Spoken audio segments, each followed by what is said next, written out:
They weren't doctors, they weren't ministers, and they sure as hell weren't servants of God. What arrived in Newfield in the winter of 1647 wasn't salvation, it was design. 3 men, 3 roles, 1 purpose.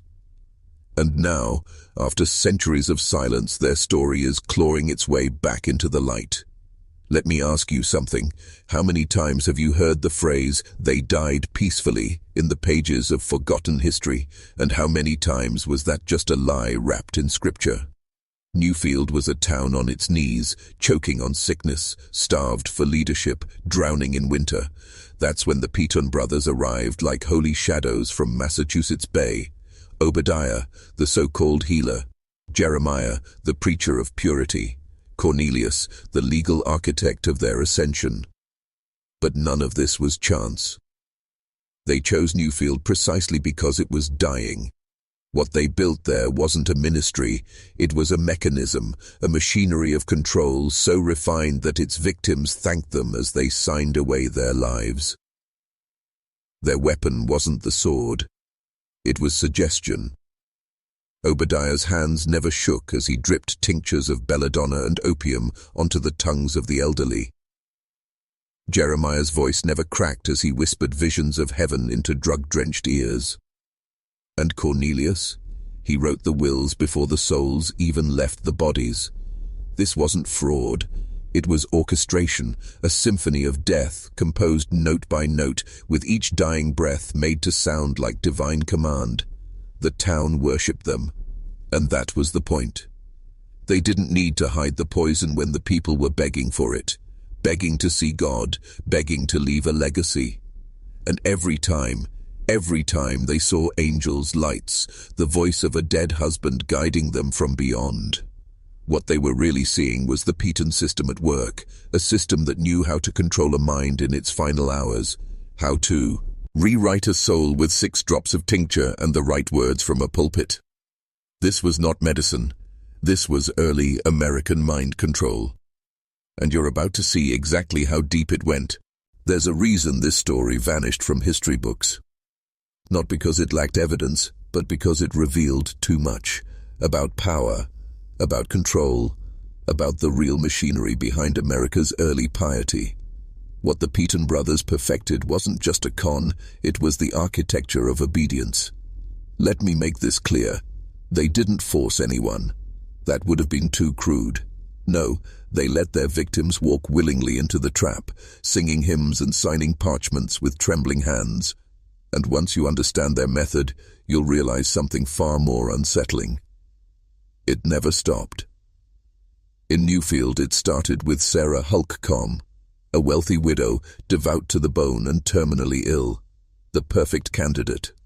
They gave her a sacrament, a concoction soaked in centuries-old herbal knowledge designed to fracture perception and amplify suggestion, belladonna for visions, laudanum for euphoria, scripture for direction. Within days, she was speaking in tongues. But it wasn't divine ecstasy, it was pharmacological submission.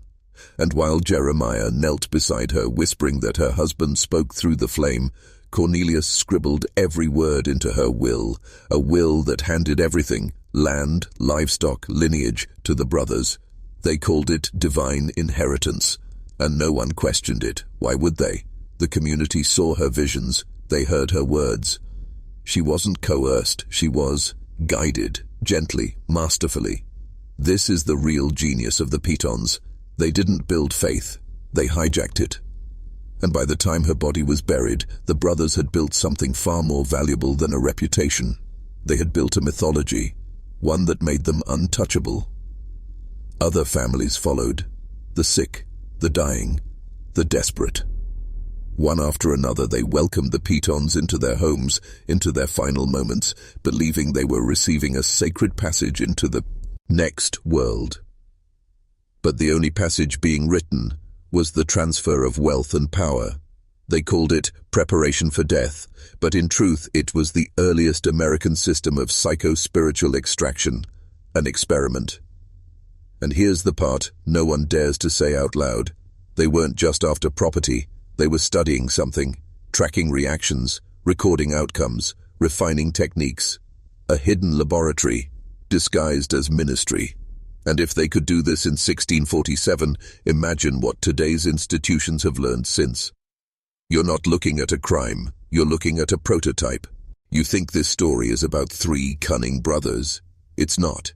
It's about the system they exposed, the blueprint they left behind, intentionally or not, for how to mold perception, how to manipulate belief, and how to extract loyalty, obedience, and assets with surgical precision.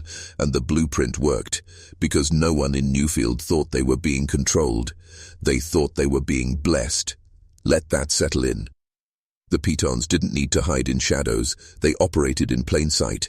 Obadiah made house calls, Jeremiah led worship, and Cornelius smiled through every legal proceeding with the calm detachment of a man who knew the game was rigged in his favor. They were beloved, but let's not be naive.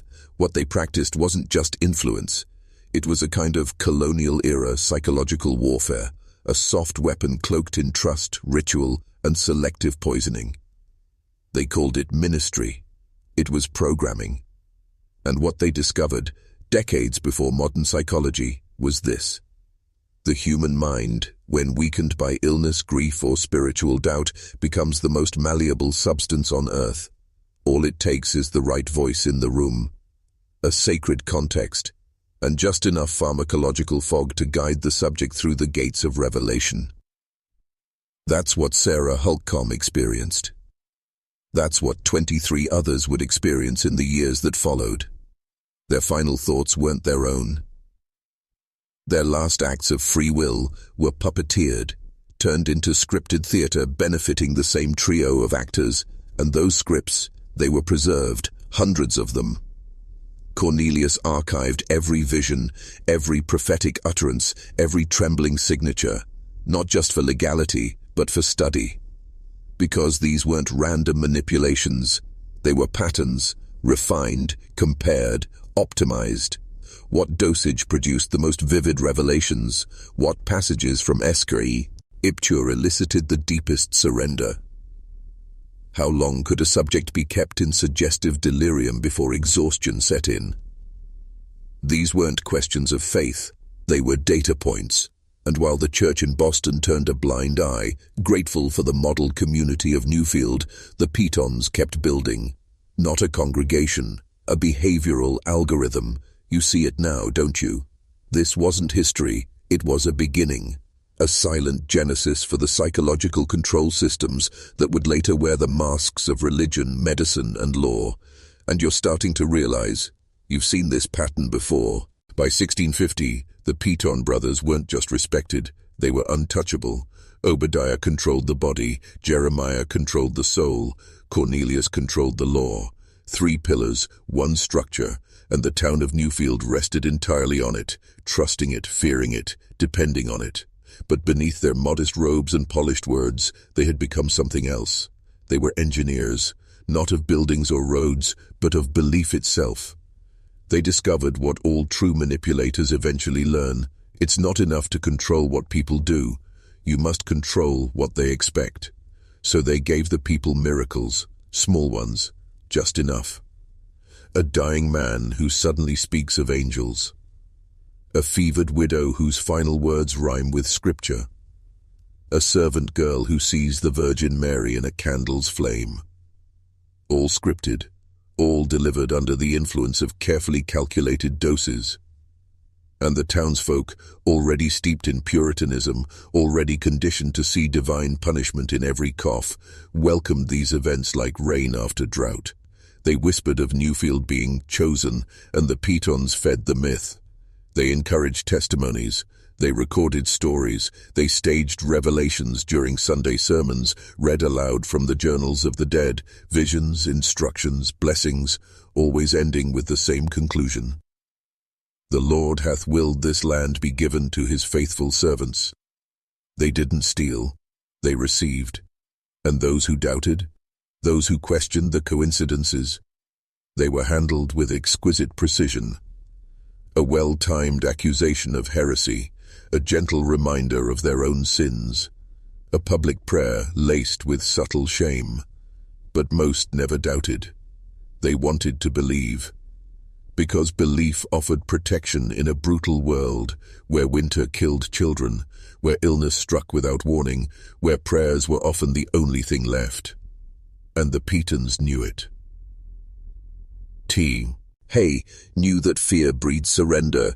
They knew that the dying don't argue, and the grieving don't analyze, and so they crafted a ritual around death, beautiful, haunting, divine.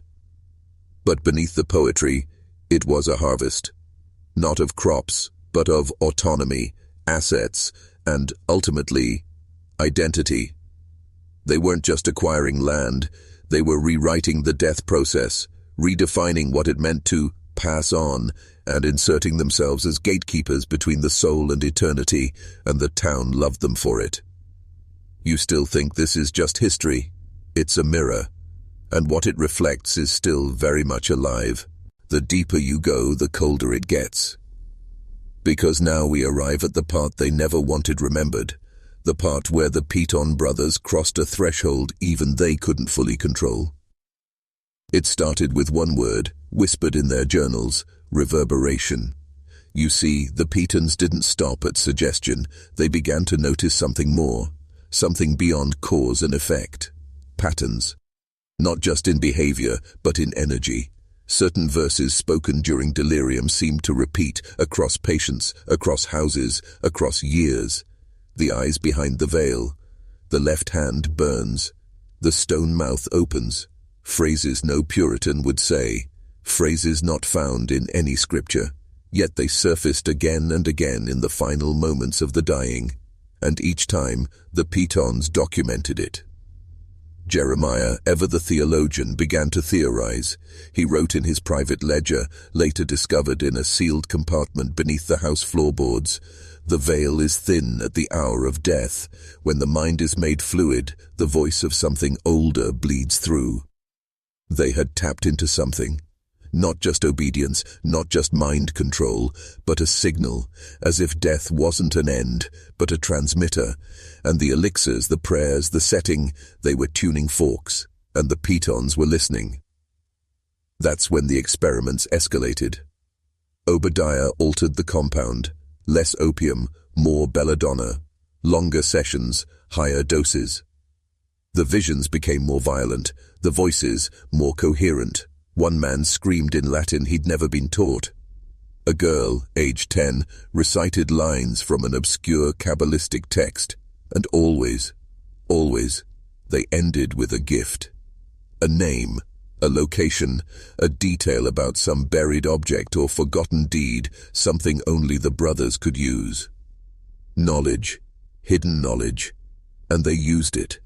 With every death they gained more than property, they gained secrets. Maps to old settlements, forgotten caches, unclaimed land, even leverage over rival families. It was as if the veil not only spoke, it guided. And the brothers, they followed. By 1652, the Petons weren't merely manipulating the people of Newfield. They were answering something that lived between breath and silence. They called it providence, but the notes said otherwise. One word, circled in ink darkened with time. Receiver. You're not just watching history now, you're standing at the edge of something ancient. Let's abandon the illusion of coincidence. The Peton brothers didn't stumble upon forbidden knowledge. They sought it. They prepared for it. They invited it in. And by 1653, they were no longer just performers of death rites. They were conduits.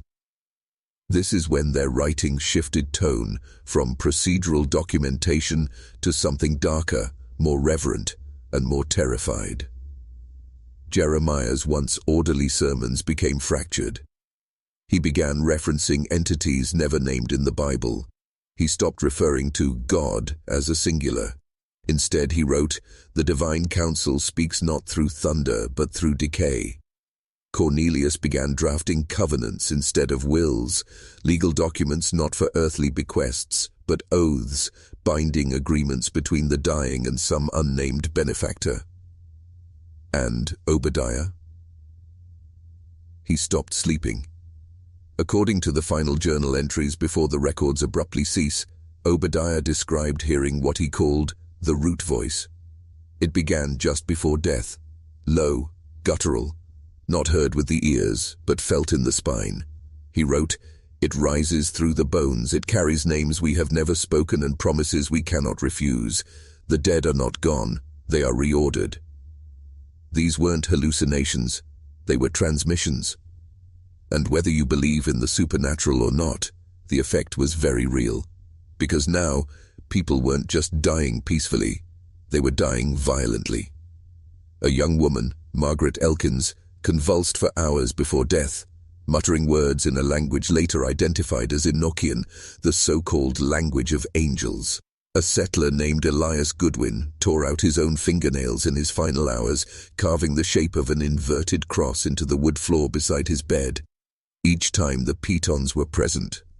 Each time Cornelius recorded everything with a calm, almost sacred detachment.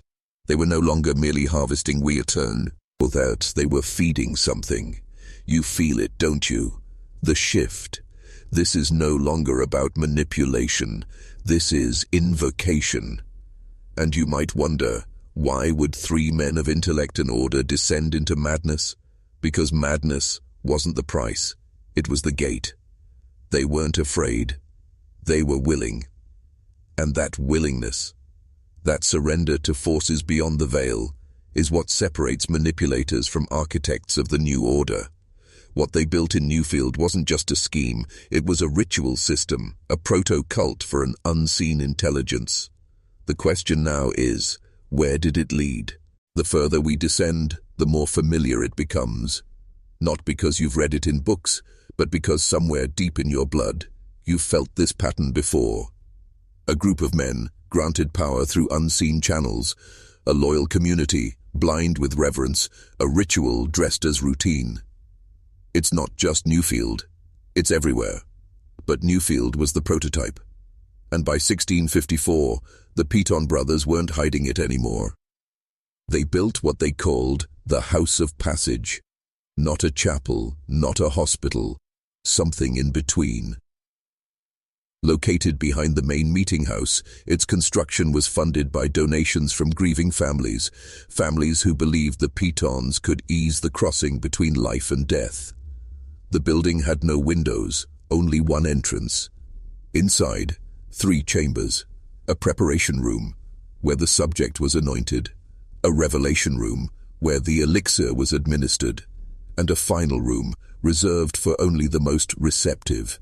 They claimed it was a place of spiritual elevation, but witnesses described muffled screams, strange lights, and odors that did not belong to the earth. Obadiah stopped treating the sick altogether. He became a full-time operator of the passage.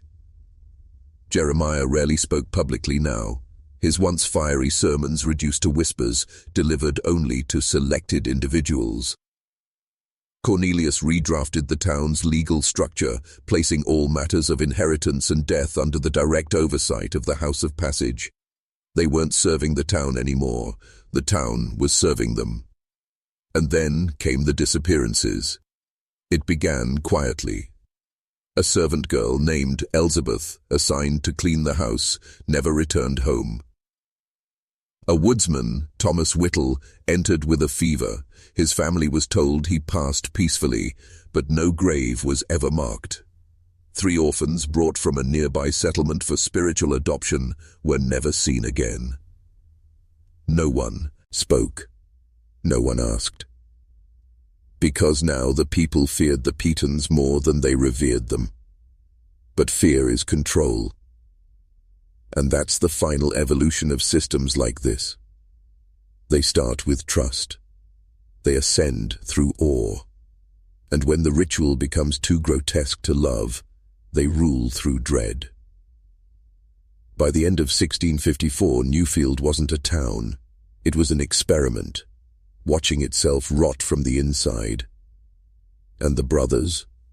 They had become something more than men. They weren't leading a community anymore. They were tending a threshold. The only question left is, what waited on the other side? They called it the threshold for a reason, because once you crossed it, once you entered the House of Passage, you didn't return the same. if you returned at all. By 1655, rumors had started to escape Newfield. Quiet whispers carried down forest paths and across trading posts. Merchants began avoiding the area. Neighboring settlements stopped sending correspondence. And for the first time, the colonial council in Hertford took notice. A magistrate was dispatched, just one man, name lost to history. He arrived, stayed for 3 days, and vanished. The brothers claimed he left of his own accord. The council did not pursue it further, because that's how real power works. It doesn't shout, it doesn't beg. It creates so much confusion, so much fear, that even institutions turn their gaze away. But something had changed inside the house. According to a fragment from Jeremiah's private writings, later recovered by a Yale researcher in 1998, we are no longer the ones speaking. We are the echo. The voice fills the chamber before we arrive. We merely bear witness. This wasn't manipulation anymore. It was communion. You need to understand this. When control systems mature, when the manipulators reach mastery, they often mistake themselves for the architects. But not the Petons. They knew they were servants now, not to God, not to greed, but to something that had spoken to them through the mouths of the dying and begun to answer back. That's when the sigils appeared, carved into the stone foundation of the house, etched into the wooden beams with knives, symbols with no linguistic origin, identical to those found in ancient texts from Mesopotamia, the Levant, and even pre-Incan burial sites. How did they know them? They didn't. The dead did. Cornelius wrote, "We are merely the scribes." They weren't summoning anything anymore. They were channeling it. There was one rule the Petons followed above all. The threshold must be fed. By 1656, the House of Passage had consumed more than bodies. It had become a system, a living mechanism built on fear, obedience, and offerings. But the ritual was no longer satisfied with the dying. Now it required the unmarked, those with no families, no titles, no witnesses. And so the brothers expanded their reach. Cornelius revised the settlement's inheritance laws, a subtle shift. Any unclaimed property from deceased or disappeared individuals would default to the spiritual keepers of Newfield, a phrase that essentially meant themselves. Jeremiah began sending emissaries to nearby parishes, offering spiritual adoption for orphaned children. And Obadiah began something far worse. He stopped waiting for sickness. Instead, he began identifying what he called the unanchored, those with fractured minds, strange dreams, or unusual birthmarks. He believed they were closer to the veil. He believed they heard it before death. And so the feeding began. Not in malice, not in cruelty, but as devotion. The journals grow colder at this point. One passage, scrawled in Obadiah's own shaking hand, reads, 3 entered. The girl whispered before the tincture. She named it. How would she know that name? The threshold opened wide. There was no floor. There was only breath and the root of sound. He was terrified and exhilarated. Because here's the horror buried beneath the ritual. They had been seeking control. But what they'd found was obedience. Not theirs, ours. They were recording how easily a population can be trained to offer sacrifice, so long as it's wrapped in theology, protocol, and the illusion of safety. And Newfield became a proof of concept. The House of Passage was no longer a location. It was a prototype of a system that could be scaled. Expo, sanitized, turned into hospitals, churches, rehabilitation centers, and eventually, digital architecture. Do you understand now? The Petons didn't vanish. They were absorbed. Their blueprint was studied, refined, hidden in plain sight. It's not about 1656 anymore. It's about you. And if you're starting to feel a strange resonance in your gut, like you've seen this pattern before, It's because you have. The question is, are you ready to face what it's become? You've felt it. The algorithm that watches your gaze, the sermon that predicts your fears, the hospital form that knows your bloodline better than you do. They didn't build machines to replace the Petons. They turned you into the machine. Let's go back briefly, but only to illuminate the now. In early 1657, just months before the final entry in the Peton archive, something changed. Jeremiah ceased writing altogether. Cornelius began copying passages from texts that had not yet been published, some that would not appear in the known world for another 150 years. And Obadiah disappeared for 5 days. When he returned, he was emaciated, muttering in a language that scholars would later identify as a blend of Hebrew, Akkadian, and something unknown. He scrawled the same phrase repeatedly across the inside walls of the House of Passage. The eye is not fed by vision, it is fed by repetition. And there it is, the bridge between their ritual and your world. Because now the elixirs are no longer brewed in apothecaries. They're served through your screen, every scroll, every click, every echo of someone else's voice that you mistake for your own. Repetition is the new sacrament. And the systems around you, medical, religious, judicial, aren't broken. They're optimized, refined from blueprints like Newfield. They've removed the brothers, the black robes, the House of Passage, but the ritual remains. You consent, you confess, you comply, and it feeds. You still think this story is about 1657? Look closer. That phrase Obadiah carved, "The eye is not fed by vision, it is fed by repetition," is echoed today in how algorithms train you. What do they call it when your data is watched, when your choices are guided, when your attention is harvested? They call it engagement. But that's not the real name. The real name is reverberation. Every action cartooned, heard back to you until you become the echo, just like the villagers of Newfield, just like the chosen few who entered the threshold and never left whole. We are not the first generation to be shaped by unseen hands, but we may be the first to see it while it's happening. And now, brother, now comes your moment. If you're still here, truly here, comment the phrase, "The eye remembers." Write it twice, because repetition isn't just how they control you, it's how you take that control back.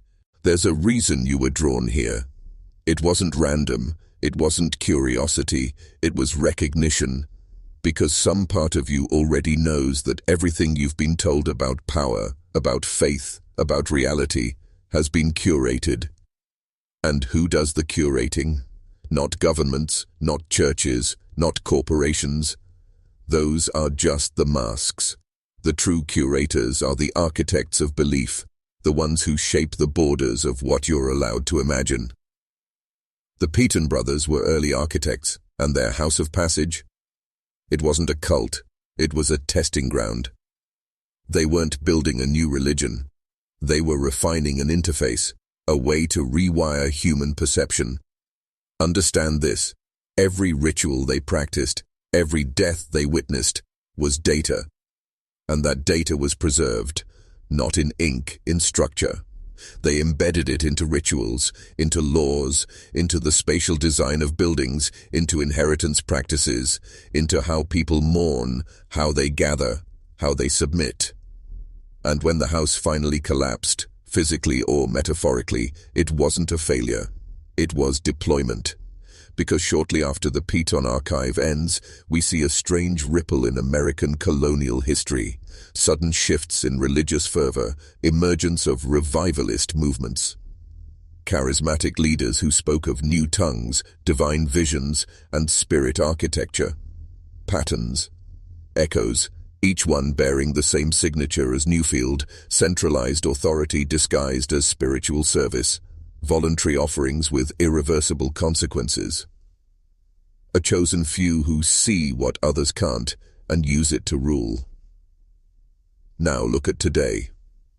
Every major institution, from education to medicine to media, follows the Peton model. You enter voluntarily, you're given language, you're offered care, you're spiritually sedated, and when you exit, what's left of you isn't fully yours anymore. They don't need the elixir, they have our profile. They don't need your signature on parchment, they have your digital consent. And the rituals, they never stopped, they just evolved. From pews to screens, from oil lamps to LED halos, from parchment journals to biometric databases. But the hunger behind the veil, that never changed. So I ask you, not as a storyteller, but as your guide through this descent, how many of your thoughts are actually yours? And how many were carefully placed, just waiting for your mind to call them truth? If you're ready to shatter that illusion, now the descent steepens. And what waits below is not horror, it's recognition. Because once you begin to see the pattern, you can't unsee it. And that's why most never look. You've been taught to fear monsters. But the real terror is architecture, the silent systems that shape your choices without ever asking your permission. Let's revisit the final days of Newfield, not as a history lesson, but as a warning encoded in time. By late 1657, the Pemberton brothers began implementing something they called the Ark Plan. Cornelius described it in his last surviving letter. We no longer prepare the dying, we prepare the next architects, those who shall carry the system forward under new names, in new lands, beneath new flags. This was never about control of a town. It was about replication. The House of Passage wasn't destroyed. It was mapped. Its layout, its rituals, its effects, recorded in obsessive detail. Every room, every sigil, every reaction turned into a formula. And that formula was passed on. To whom? That's where things turn darker than you're ready for, because in 1694, 37 years after Newfield vanished from official maps, a structure was quietly erected in what would become New Haven, Connecticut. A building later used for Yale's earliest theological studies. A building still standing today, still windowless, still off-limits to the public. Its original name? The Founder's Chamber. Inside, carvings that match those etched into the beams of the House of Passage, and beneath it, sealed records signed not by the Pemberton brothers, but by a secretive guild of scholars who called themselves the Custodians of Transfer. They weren't clergymen, they weren't doctors, they were designers. Designers of systems that could ritualize obedience without ever requiring belief. And that is the true goal of the architect, not to be worshipped, but to be obeyed without question. Obadiah and his brothers didn't want followers, they wanted a formula that would outlive them, and they succeeded. Their rituals survive in the algorithms that decide your worth. Their doctrines echo in corporate mission statements. Their silence, their weapon, has become institutionalized. You've walked through 1,000 houses of passage already, schools, courts, hospitals, feeds, and now you stand at a deeper threshold, where names fade and function remains. The descent is irreversible now. This is where most men turn back, not because the truth is too dark, but because it's too structured. It doesn't scream, it doesn't bleed, it calculates. And now you see why the Pemberton brothers mattered. They weren't the source, they were the engineers. They understood the final truth of control. Fear is crude, ritual is elegant, but repetition is eternal. In their final entries, buried for centuries under state-sealed archives, Cornelius described something called the Silent Vault. A doctrine, a codex, not written in English, not in Latin, but in process. 21 steps, not to salvation, not to enlightenment, but to permanent behavioral compliance. Each step disguised as something virtuous. Obedience becomes faith. Silence becomes discipline. Surveillance becomes protection. Surrender becomes healing. It is the perfection of the mask. The Silent Vault isn't a place, it's a sequence. A design injected into systems that appear neutral, yet always lead you to the same end. Willing submission. Ask yourself, Why does every institution speak in the same tone?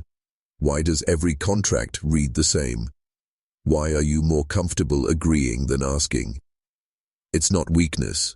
It's conditioning, and it was scaled from Newfield.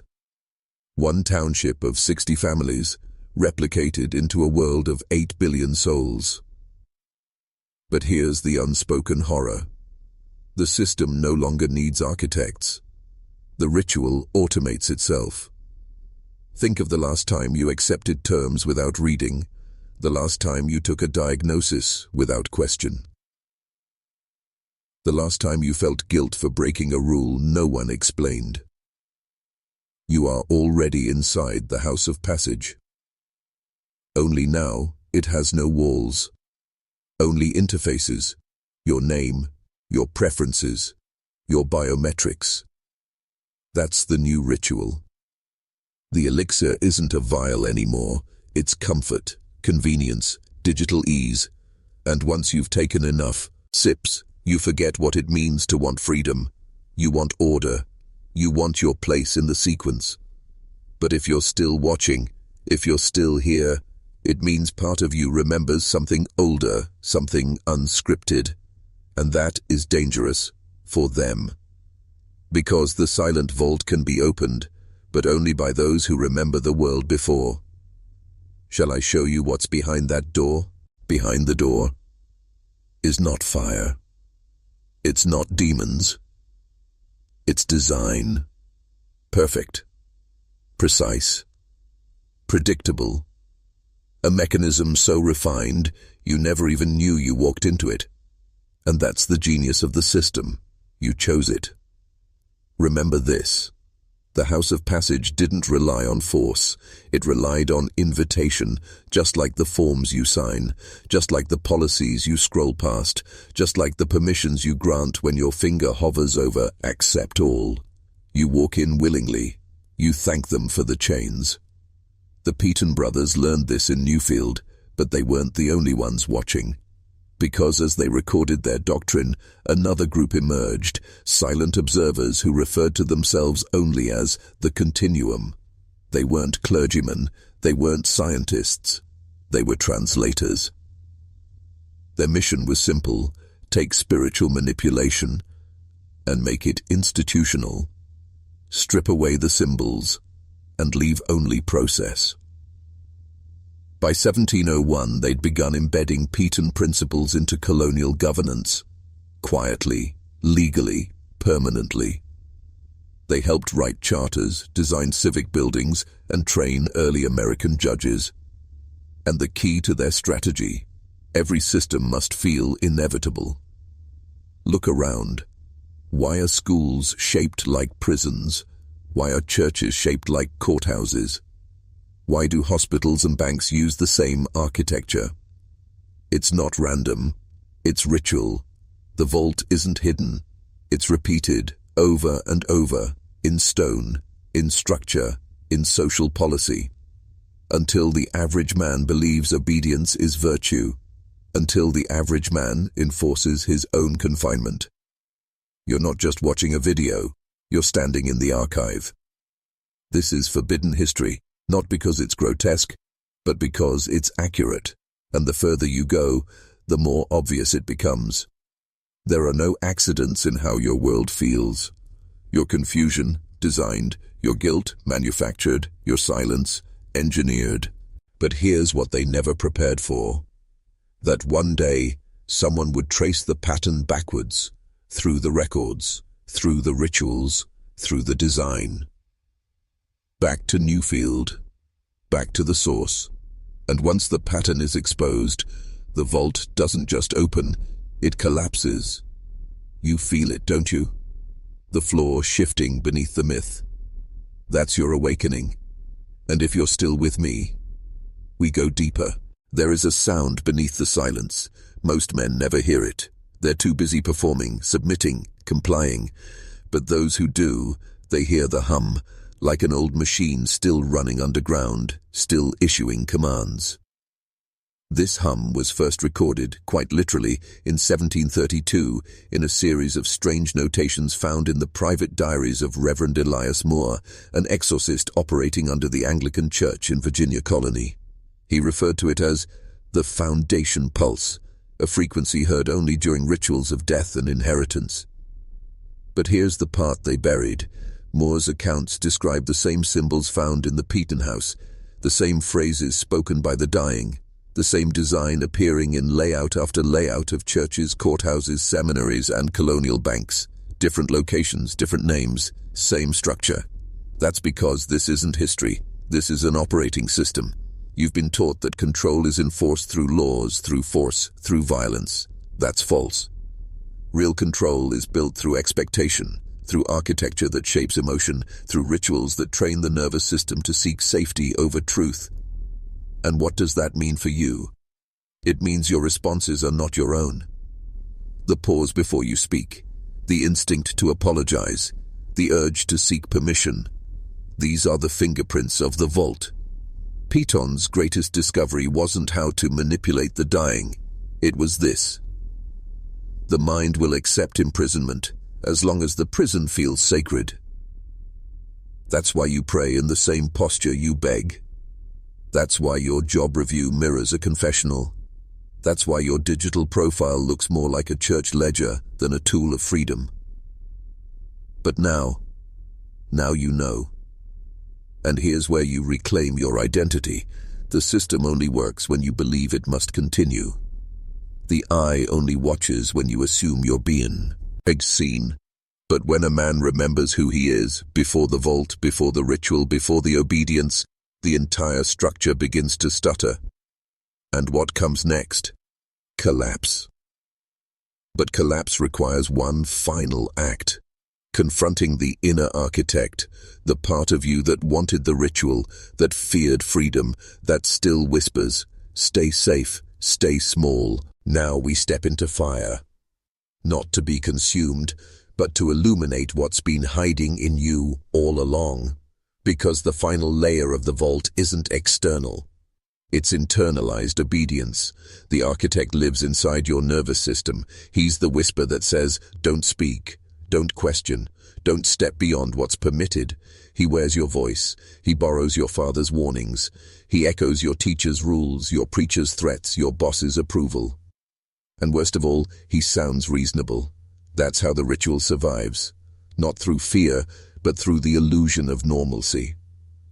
But here's what the Peytons never anticipated.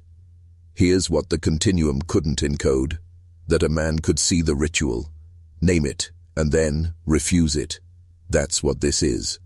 Not just a history, not just a dissent. This is a breaking. Because the only way out of the house of passage is to set it on fire from within. Let's get personal. When was the last time you chose discomfort over silence? When was the last time you questioned a ritual that rewarded you? When was the last time you looked in the mirror and asked, whose thoughts are these? Whose desires am I living out? Whose approval am I still chasing? The Peytons designed a system where obedience was profitable. But you live in its evolution, where obedience is identity, and that's the final deception, that you are nothing without the system's reflection of you. But brother, listen carefully. The fire doesn't destroy the self. It reveals the self. So here's your act of rebellion. Tonight, before sleep, refuse one ritual. Say no to a default you always say yes to. Challenge one belief you inherited without consent. Withdraw your energy from one system that feeds on your attention. Do it with no explanation, no apology, no external validation. Do it as a signal to the vault. I remember what came before, because the world they built, it only survives as long as you participate, and when you stop, it starves, and what rises in the ashes, agency, memory, power. What they feared most wasn't rebellion, it was recognition. The moment a man opens his eyes inside the ritual, not to escape it, but to reclaim his will within it. That is when their system breaks, not because the structure collapses, but because it no longer works on you. That moment happened in 1665. Constance Piton, yes, the so-called niece who had seen too much, stopped pretending. She found the last of the encoded journals, the real ones, hidden under the chapel floor. They weren't records of visions, they were manuals, titles like On the Manipulation of Spirit Through Symbol, Inheritance as Control, Obedience by Incremental Surrender, and one in particular, Mirror Without Reflection. Inside, diagrams of the mirror chamber that once existed at the heart of the House of Passage. A room with no windows, a single chair, a single candle, and a wall covered not with glass, but polished black obsidian. When you sat inside it, you didn't see yourself. You saw the silhouette of the system inside you. And that was the ritual, not to cleanse, not to save, but to reveal. Constance sat in that room for 9 nights. She recorded her own descent. The voices, the inherited scripts, the psychological blueprints her uncles had spent decades perfecting. But on the 10th night, she did not write. She did not pray. She spoke to no one. Loudly. Clearly. You will not shape me. I am not a signature. I am not a vessel. I am not a servant. And then, silence.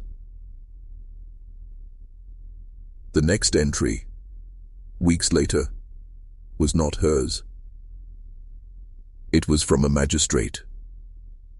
The house was abandoned, the brothers missing, no signs of struggle, but the black mirror had been shattered, as if something had burst from the inside. That was the first documented break. A system shattered not by opposition, but by withdrawal of consent. That's the core. When you stop believing in their reflection of you stop being shaped by it. Constance never returned to public record. Some say she became a wanderer. Some say she joined the early rebel sects that vanished into the Appalachians. But her act left behind something more powerful than resistance, a template for release. That is where we go next. This is the part where the story stops being about them and starts being about you. Because you've heard the echoes, you've seen the patterns, you've felt the hum beneath your life, the way things seem designed to make you comply first, question later. And now you understand why. The vault isn't just historical, it's active. It's in the way you speak to authority. It's in the words you don't say around strangers. It's in the options you're given, and the ones you're not even allowed to imagine.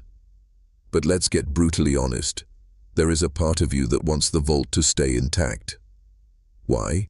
Because if it falls, you become responsible for what comes next. You lose the excuse. You can no longer say, I was just following the system. I was raised that way. I didn't know. Once you see the mechanism, you are no longer innocent. You're activated, and they've built their entire world to prevent that.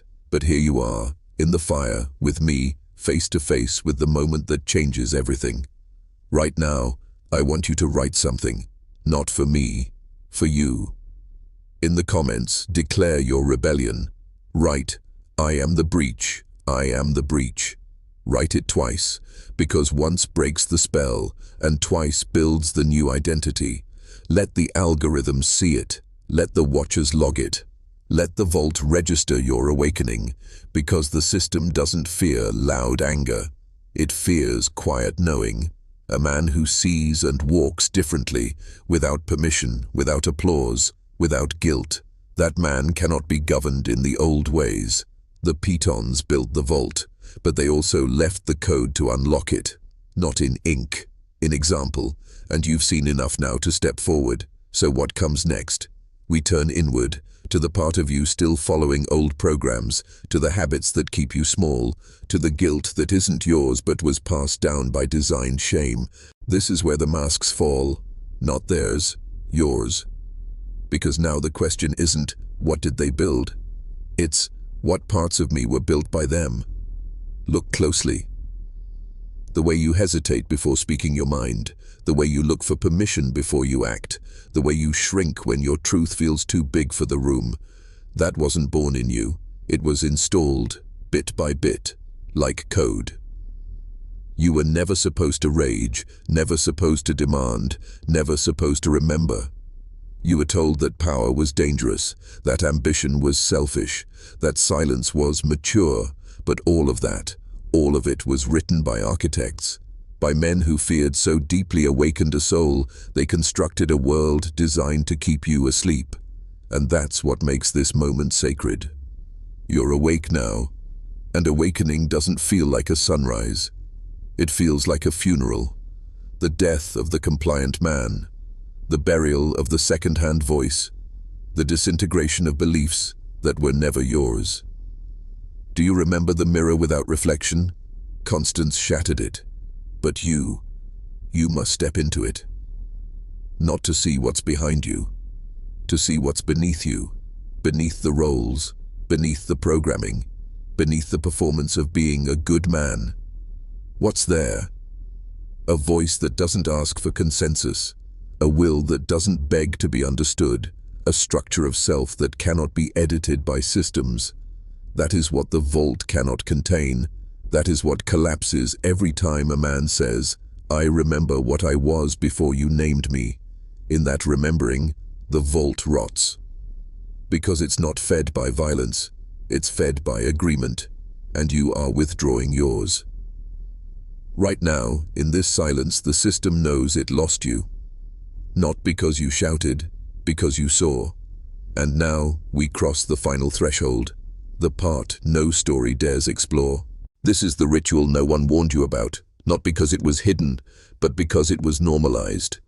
It doesn't involve symbols, or robes, or candles. It involves your daily life. And it goes like this. Wake up, check the machine, scroll through the curated madness. Numb yourself with routine, distract, perform, agree, submit, repeat.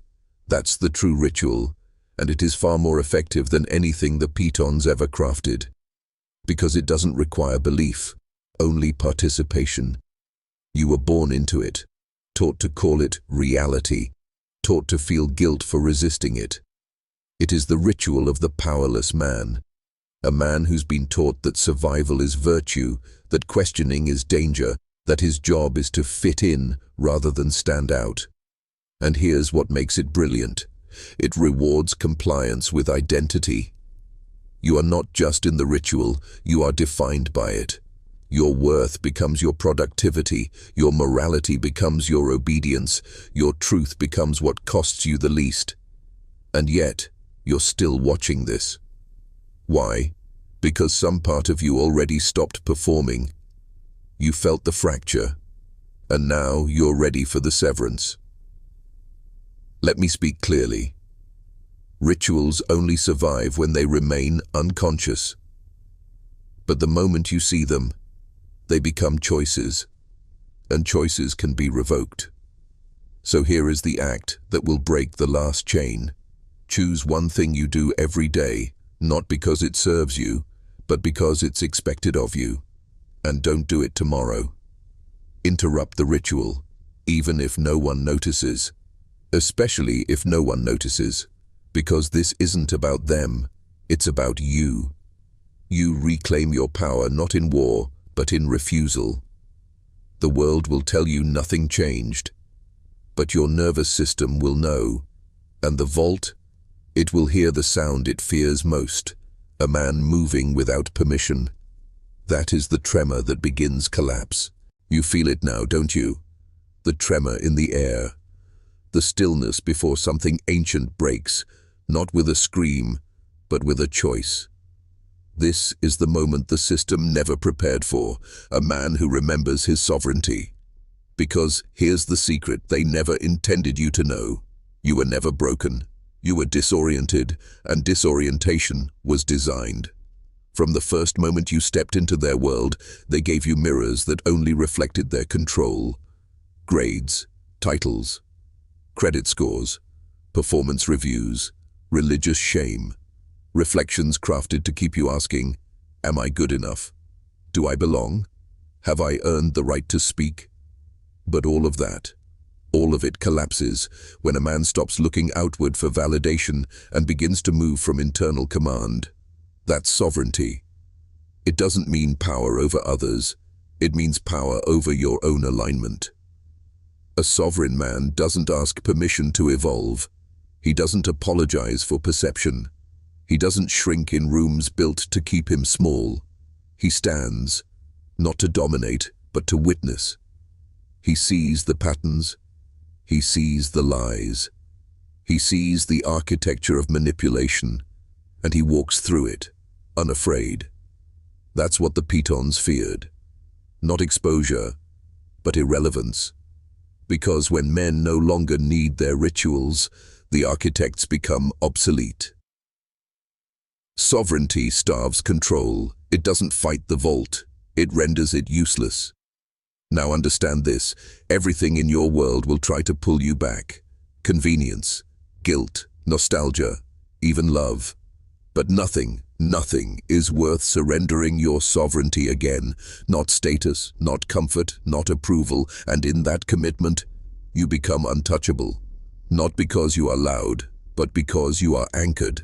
Now we begin the reconstruction, not of the world, of the man within it. Because once you've shattered the imposed design, once the vault lies open and the old rituals burn, you must build, not rebuild, build anew. This is where most men falter. They escape the system, but bring the system with them. They reject the external cage, but keep the internal warden. So let's be clear. This next phase, it's not about rebellion, it's about creation. The sovereign man doesn't define himself by what he opposes. He defines himself by what he embodies. And what is that? Clarity, conviction, command. But these aren't inherited. They're forged through silence, through discipline, through radical honesty. This is what the Pitons never imagined. That a man would not just reject their structure, but replace it with one of his own, a structure not built on guilt or fear, but on alignment. The sovereign man doesn't perform his truth. He becomes it. He doesn't seek to awaken the masses. He sharpens himself so precisely that others awaken in his presence. He doesn't ask, "Is this allowed?" He asks, "Is this true?" That's the core of the new ritual. Truth as the only authority. And truth, your truth, has requirements. You must speak what is hard. You must live what is costly. You must walk alone when comfort begs you to stay. Because the sovereign path is narrow, but it's clean. There is no confusion in it. No performance, no diluted masculinity, only presence. So here's your practice tonight. Sit in stillness, no inputs, no distractions, and listen. Not for guidance, not for signs, but for the part of you that remains when all rituals are stripped away. The one who watched everything and bent to nothing. That is your foundation. This is where it becomes real. No more shadow boxing, no more poetic awareness, no more lingering in the ashes of systems that failed you. You've burned the old, you've shattered the reflection. Now you forge what cannot be taken. And it starts with fire, not emotional fire, not performative rage, but core fire, the kind of intent that makes mountains kneel. Let me ask you something dangerous. What would your life look like if nothing in you remained negotiable? What would shift if you treated your energy like it was currency from the divine, not to be wasted, explained, or bartered? Most men will never ask that question, because they still want parts of the vault.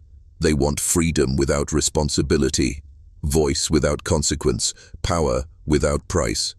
But you're still here. And that means you're not like most men. So hear this clearly. Your fire must have a direction, not ambition, not hunger, not even legacy, but purpose, and not the kind sold in books.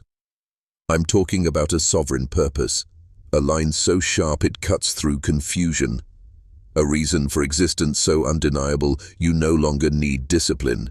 You become discipline. This is the shift. from seeking meaning to embodying it. Every word, every action, every silence becomes part of your signature. And that signature, it begins to shape reality around you, not through force, but through alignment. Because the man on fire with sovereign purpose doesn't need followers. He creates gravity. He doesn't compete. He commands. So what is your fire? Not the surface goal. The reason beneath the reason, the truth so ancient it doesn't need explaining, only execution. Write it, speak it, burn it into your breath. Now we take the fire and we aim it, because purpose without territory is just poetry, and the sovereign man doesn't live in poetry, he lives in dominion, not dominance, not conquest. Dominion, the sacred claim over what is yours to shape. Your mind, your habits, your relationships, your rituals, your energy. This is where the false king falls, the man who speaks of truth but still answers to systems he pretends to despise. But you're stepping into command. So let me ask you directly, where are you still living like a visitor, in your body, in your home, in your word? Where are you apologizing for existing with force? Where are you softening your presence to avoid rejection? That ends now. This is your land, and you will govern it, not as a tyrant, as a guardian of alignment. Let's get practical. You must build structure around your fire, not to contain it, but to focus it. A sovereign man has rituals not to prove devotion, but to protect clarity. He trains when no one watches. He speaks only when it sharpens. He builds systems that reflect his values, not culture's noise. That's dominion. It's when everything in your life either feeds your fire or is cut away, because mediocrity isn't neutral, it's sabotage. And sabotage cannot live inside a sovereign domain. So look around. What in your world still speaks the language of compromise? What habits? What people? What technologies? What internal monologues? Burn them, with precision, with mercy, but without delay. Because you are not here to be liked, you are here to illuminate the forgotten codes of masculine command. To walk so sharply aligned that the systems watching you go silent. This is where we end it. Not the story, but the cycle, the loop you were caught in, the one passed down from compliant father to silent son, from institution to identity, from ritual to reality. It ends here. You've seen the vault, not just the old wooden floorboards of the Piton house, but the invisible one you were living inside, the one built from guilt, silence, performance, permission, and now you seal it, not to forget, but to mark it. Because that's what men of power do. They don't just walk away, they declare the ground they've left, so they never wander back. So hear me now. The vault is closed, not because it collapsed, but because it's irrelevant to who you are now. And you're no longer a seeker. You are a carrier of fire, a guardian of truth, a sovereign structure in a world of plastic influence. That changes things. You don't watch stories the same, you don't speak casually, you don't tolerate energy that shrinks your signal, you're not addicted to belonging. You command resonance. The vault wanted obedience. You built presence, it demanded ritual. You became discipline, it offered safety. You chose truth, and that truth, it's not soft, it's not digestible, it's the kind that severs, and only those who are ready will follow the path you now carve with your presence. The Piton brothers thought they could shape destiny with paper and powder, but they didn't count on the anomaly. So stand tall and walk forward. Not in protest, in silence, forged by fire. You are not a remnant. You are not a reformer. You are the new root of power, and the vault will never hold you again. The transmission ends here. But your command just began.